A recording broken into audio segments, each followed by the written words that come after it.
네, 법원이 일본 정부에 한국 내 재산 목록을 제출하라는 결정을 내렸습니다.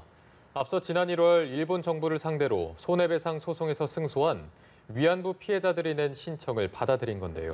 실제 배상까지 이어질 수 있을지 주목됩니다. 김수강 기자입니다.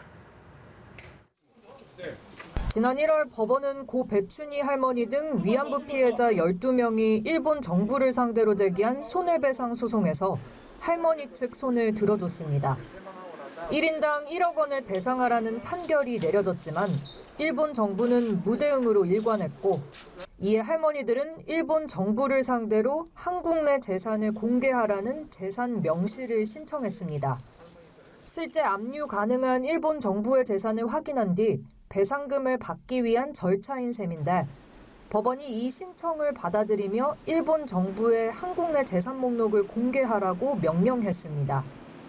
재판부는 다시 한번 이 사건에서 일본 정부가 주장하는 국가 면제가 인정되지 않는다고 못 박았습니다.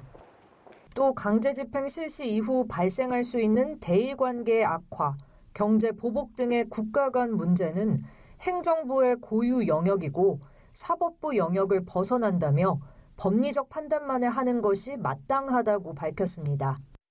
다만 이는 다른 재판부가 소송 비용에 대해 정리하는 과정에서 내린 판결과는 엇갈리는 내용입니다. 당시 재판부는 외국에 대한 강제 집행은 그 국가의 주권과 권위에 손상을 줄 우려가 있어 신중한 접근이 필요하다며 소송 비용에 대해선 일본에 추심할 수 없다는 결정을 내린 바 있습니다.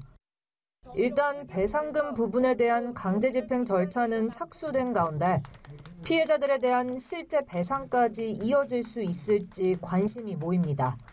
연합뉴스TV 김수강입니다.